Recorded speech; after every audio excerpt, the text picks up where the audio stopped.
తండ్రి అయిన దేవుని యొక్క సంకల్పము. మానవులు పాపము అనంటే దేవుని స్థానంలో అనగా స్వయంగా మానవుడిని సృష్టిలో ఒక భాగాన్ని ఎప్పుడైతే పెట్టుకుంటామో దాన్ని పాపం అని అంటాం, దాన్ని విగ్రహారాధన అని అంటాం, దాని పర్యవసానమే మరణము. మరణం అంటే దేవునితో ఎడబాటు. ఆ ఎడబాటు నుంచి విడిపించడం కోసం ఆనాడు ఏదేను తోటలో దేవుడు మరియు మానవుల యొక్క సంబంధం ఎలా ఉందో అలాంటి సంబంధంలోనికి తిరిగి ఎవరైతే సంబంధాన్ని కోరుకుంటారో వారిని తీసుకుని రావటం కోసం ప్రభువైన యేసుక్రీస్తు ఈ లోకానికి వచ్చాడు.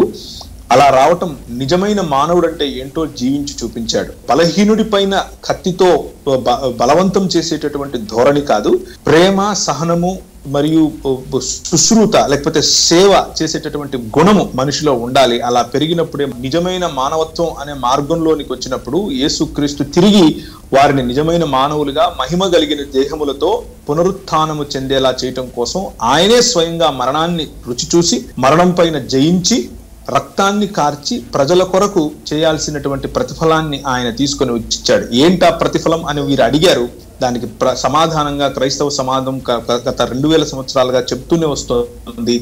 మనం తిరిగి లేస్తాం, నూతన సృష్టిగా మారతాం, మనం తిరిగి పునరుత్థానము చెందుతాం. ప్రభువైన యేసు క్రీస్తుతో లేదా దేవుని యొక్క సమాజముగా, దేవుని యొక్క ప్రజలముగా ఎప్పటికీ నశించినటువంటి శరీరములతో, మహిమ శరీరములతో భూమ్యాకాశములు అనగా ముఖ్యంగా నూతనాకాశము నూతన భూమి అనేటటువంటి దేవుని నివాస యోగ్యముగా మానవ సమాజము మారబోతోంది, రూపాంతరము చెందబోతోంది. అది గాస్పెల్, ఇది సువార్త. అంతేకాని వారు వక్రీకరిస్తున్నట్లు మనం చెప్తున్నది మనము ఇక్కడ చచ్చిపోయి ఇంకెక్కడికో వెళ్ళిపోతాము అన్నది కాదు. వారి గ్రంథాలు ఊర్వశి మేనకలు నాట్యం చేసేటటువంటి స్వర్గం గురించి మాట్లాడతాయి. కానీ క్రైస్తవ గ్రంథమైనటువంటి బైబిల్ నూతనాకాశము నూతన భూమిని గురించి మాట్లాడుతుంది. సృష్టిలో జరిగినటువంటి పాపం యొక్క పర్యవసానమైన మరణాన్ని జయించేటటువంటి క్రీస్తుని గురించి మాట్లాడుతోంది. ఆ మరణాన్ని జయించినటువంటి క్రీస్తు యొక్క ప్రజలముగా మనము మరణాన్ని జయించబోతున్నాం అని మాట్లాడుతోంది. ఇక్కడ రక్షణ అన్నది సైక్లికల్, లేకపోతే పునర్జన్మ జన్మ పునర్జన్మ జన్మ పునర్జన్మ అనేటటువంటి సైకిల్ నుంచి రక్షింపబడటం కాదు. ఇక్కడ ఉన్నటువంటి రక్షణ ఒకేసారి మనిషి పుడతాడు.